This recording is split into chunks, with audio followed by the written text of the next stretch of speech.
But we begin with the race for Chicago mayor. Paul Vallas will have to lead by several points on election night in order to win.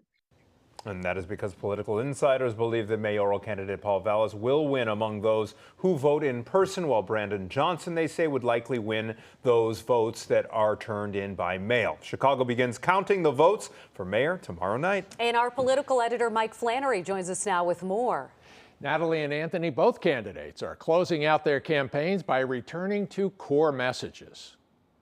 Obviously, crime is the most critical issue, and filling the police vacancies, inviting police officers to return, and as you can see, the Chicago Police Department is in fact doing that in a very aggressive way now. A better, safer Chicago is possible if we actually invest in people.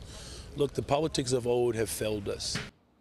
A political consultant who's been crunching the early voter numbers points out that Vallas did very well in a majority of the top 20 voting wards so far, marked there with those marks on the ballot, on the map rather. Still, Frank Calabrese thinks the mayoral election could be very close depending on who casts ballots tomorrow. Vallas is looking good in terms of a turnout.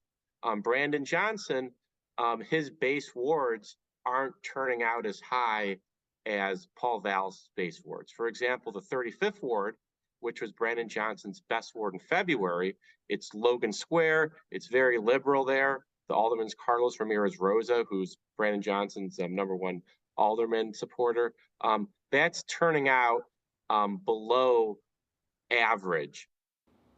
Now, while turnout is expected to be roughly the same as it was in February, in the mid-30s as a percentage of all registered Chicago voters, mail-in ballots will be counted as long as they are postmarked by tomorrow and arrive by April 17th. I'm political editor Mike Flannery.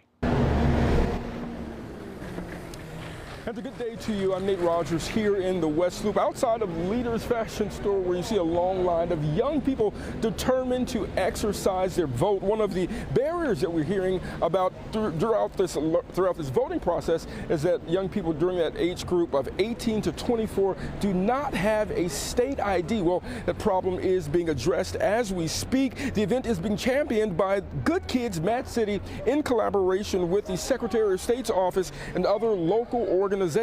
Secretary Alexis Junilius is here greeting young people and learning their stories. It's a nonpartisan event. No candidates whatsoever are being endorsed. During the February 28th primary, 3.1% of young people statewide voted. Organizers today say they're working overtime to triple turnout.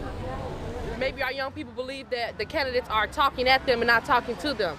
So it's important that we keep spreading the knowledge with our young people and letting them know that we do have voter guides for you to access and information for you to access as well, to gain knowledge about which candidate you think suits best for mayor of Chicago. Whether you love the city, hate the city, love the state, hate the state, if you don't vote, in my opinion, you're not allowed to complain about anything.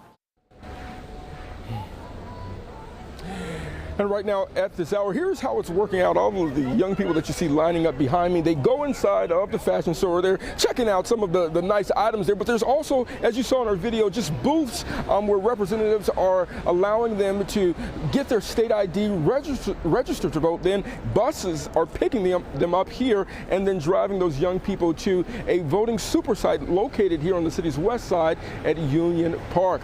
We're live now. Fox 32 News, Nate Rogers. Back to you in the studio. All right, thank you, Nate.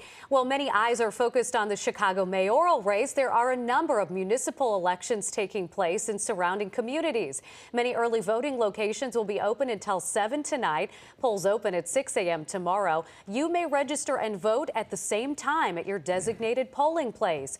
If you opted to vote by mail, your ballot, as Mike indicated, must be postmarked by tomorrow to be counted.